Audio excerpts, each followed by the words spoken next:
கரூரில் தாவேக தலைவர் விஜய் பிரச்சாரம் மேற்கொண்ட இடத்தில் கடும் கூட்ட நெரிசல் ஏற்பட்டு தற்போது பலி எண்ணிக்கை 34ஆக அதிகரித்திருக்கிறது. இதையடுத்து கரூரில் பிரச்சாரம் மேற்கொண்ட பின் விஜய் திருச்சி சென்றடைந்திருக்கிறார். திருச்சியில் செய்தியாளர்களை தவிர்த்துவிட்டு விஜய் உடனே புறப்பட்டிருக்கிறார். அந்த காட்சிகளையும் நாம் பார்த்தோம். மேலும் விஜயை அவரது பாதுகாவலர்கள் பாதுகாப்பாக அழைத்துச் சென்றனர்.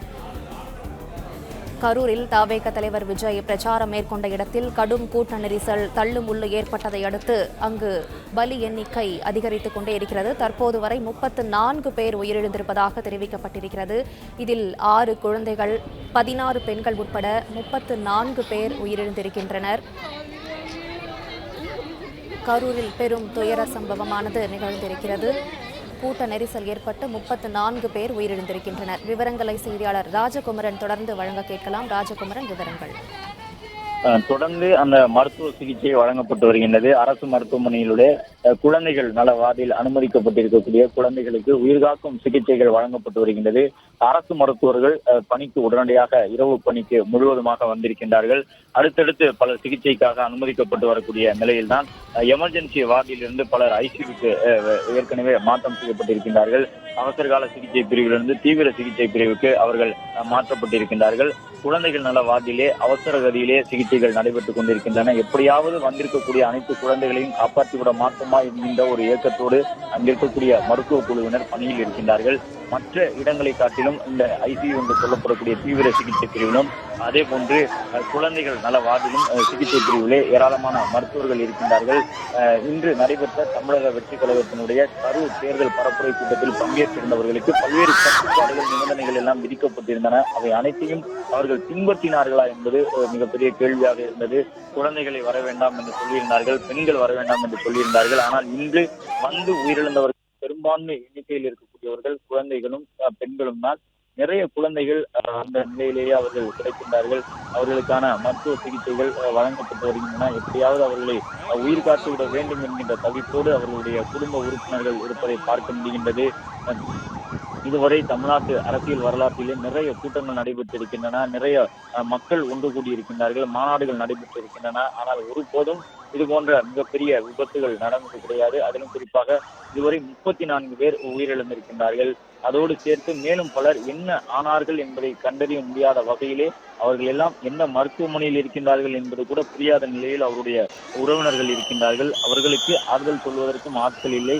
தற்போது நடந்து முடிந்திருக்கக்கூடிய இந்த மிகப்பெரிய துயர சம்பவத்திலே இதுவரை இறந்தவர்களின் எண்ணிக்கை 34ஆக இருக்கின்றது. குழந்தைகளை பொறுத்தவரை 6க்கும் மேற்பட்ட குழந்தைகள் உயிரிழந்திருக்கின்றார்கள், 16க்கும் மேற்பட்ட பெண்கள் உயிரிழந்திருக்கின்றார்கள்.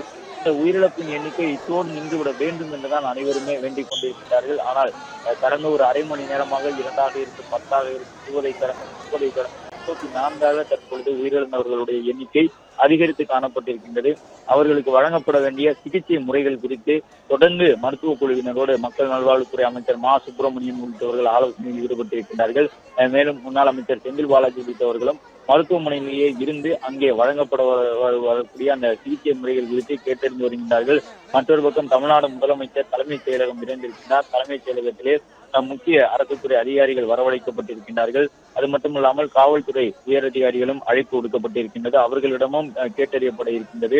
இதுபோன்று ஒரு கூட்டம் நடைபெறும் பொழுது காவல்துறையினர் எந்த தருணத்தில் வேண்டுமானாலும் தங்கள் விதித்திருக்கக்கூடிய அந்த நிபந்தனைகள் மீறப்படும் பொழுது அந்த கூட்டத்தை நிராகரிப்பதற்கான, கூட்டத்தை நிறுத்துவதற்கான உரிமை பெற்றவர்களாக காவல்துறையினர் இருக்கின்றார்கள். அரசியல் கட்சி கூட்டங்களுக்கு அனுமதி வழங்கும் பொழுதே காவல்துறையினருடைய நிபந்தனைகளை மீறும் பொழுது அந்த பிரச்சார கூட்டத்தை தடுத்து நிறுத்துவதற்கான அனுமதி காவல்துறைக்கு உண்டு என்பதை குறிப்பிட்டுதான் அந்த அனுமதியை எல்லாம் பெற்றிருப்பார்கள். எனவே பல்வேறு விஷயங்கள் இன்று முதலமைச்சர் தலைமையிலே நடைபெறக்கூடிய தமிழ்நாடு சட்டப்பேரவையில், தமிழ்நாடு தலைமைச் செயலகத்தில் தற்போது நடைபெற்றுக் கொண்டிருக்கக்கூடிய அந்த ஆலோசனை கூட்டத்திலே விவாதிக்கப்பட இருக்கின்றது. உள்துறை செயலாளர்,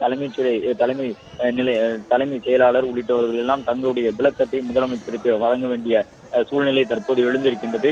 கரூரில் எத்தனை மணிக்கு எவ்வளவு பேர் கூடியிருந்தார்கள், அது தொடர்பான விவரங்கள் எல்லாம் வழங்கப்பட்டதா, அரசு துறை சார்பில் எடுக்கப்பட்டிருந்த நடவடிக்கைகள் என்ன, மயக்கமடைந்த உடனேயே அவர்கள் மீட்டுச் செல்லப்பட்டனரா, அவர்களுக்கு மருத்துவமனையில் வழங்கப்பட்டிருக்கக்கூடிய சிகிச்சைகள் என்ன என்பது உட்பட பல்வேறு கேள்விகள் அங்கு விசாரணை அறிக்கைகளாக பெறப்பட இருக்கின்றன. அது தொடர்பான உத்தரவுகளை முதலமைச்சர் பிறப்பிப்பார் என்று எதிர்பார்க்கப்படுகின்றது. இப்போது கிடைத்திருக்கக்கூடிய தகவல் அடிப்படையிலே மொத்தமாக 70க்கும் மேற்பட்டவர்கள் அரசு மருத்துவமனையில் அனுமதிக்கப்பட்டிருக்கின்றார்கள்.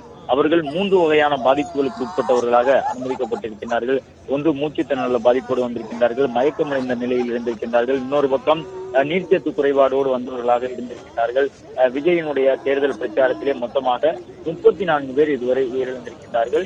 அவர்களில் பெரும்பாலானவர்கள் இப்பொழுதும் கூட தீவிர சிகிச்சை பிரிவில் தான் அனுமதிக்கப்பட்டிருக்கின்றனர். அவர்களுக்கு தொடர்ந்து மருத்துவ சிகிச்சை வழங்கப்பட்டு வருகின்றது.